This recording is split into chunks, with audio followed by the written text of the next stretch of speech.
Full force tayo dito, full force. Kasama natin si Iron Man.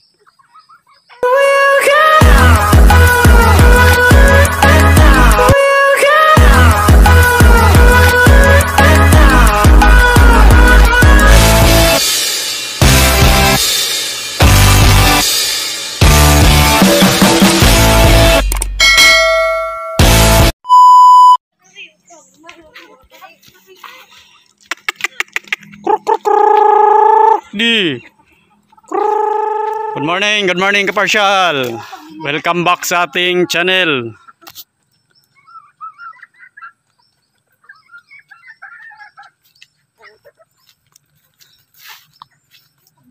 It's Sunday time mga kaparsyal. Linggo ngayon kaya dito tayo.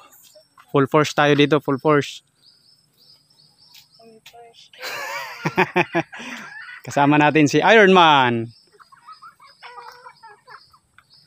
No.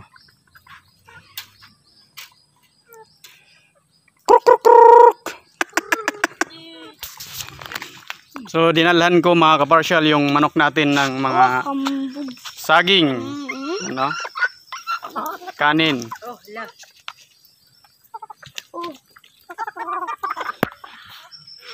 Na ito dyan. Na naman ito dyan? Yeah. Sitaw. Sitaw. Sitaw.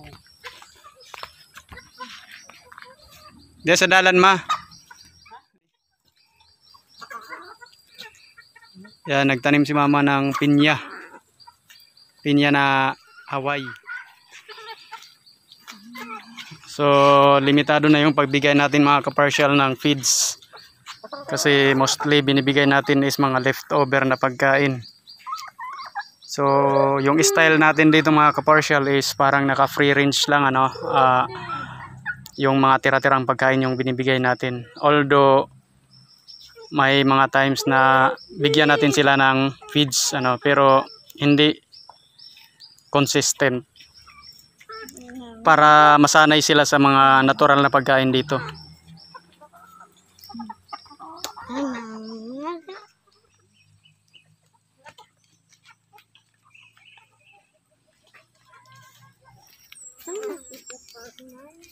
Ito siya balay. Di, siri nga din. Kaya mahigawas ito. Ako ba po si John Ring aja, Johnson. Pakade!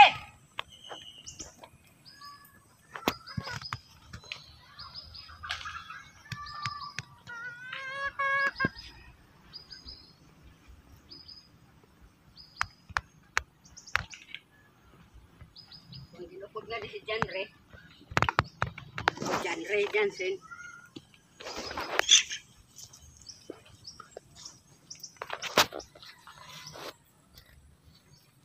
Ito na, dalagan na ito. Nabirit na. Okay, lugisin na itong kita.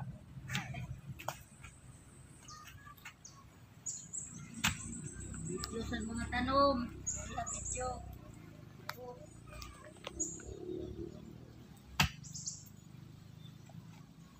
So, dito tayo maglalagay mga kaparsyal ng pintuan para sa punta dyan sa ating manukan.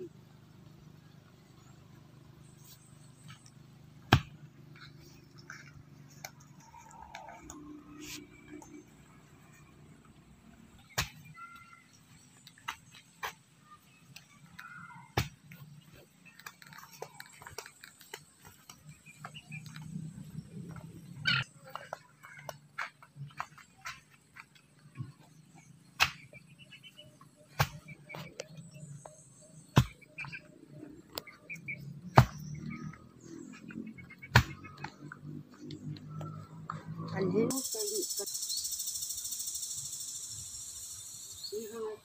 Tindang ko lang daan. Ang daan la. Hindi ko nalutok ng daan. Oo, ito. Baymax! Timbo, ano? Hinog na, kaparsyal, hinog na.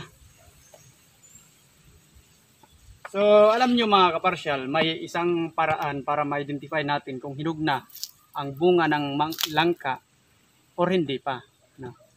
Mayroon tayong tinatawag na dahon na nanggagaling dito. Ano? Ito kasi wala, mga kaparsyal. Ano? Pero, kapag may dahon siya, like for example, yung dahon niya is narito. Narito sa area na to. Isang dahon. Dapat makita mo na kulay orange na yung dahon na yan. Kapag kulay orange na yan, which means yung bunga na nandito sa kanya is hinog na. So, yan yung isang palatandaan para masabi natin na hinog na yung langka. Ano? Kahit malayo. Pero, may isa naman na pupuntahan talaga at kukunin tapos tatabasan dyan. Tapos, pag hindi pa hinog, lalagay lang sa puno, takpan ng damo. So, dyan na pahinugin. Yun yung matamis mga kaparsyal.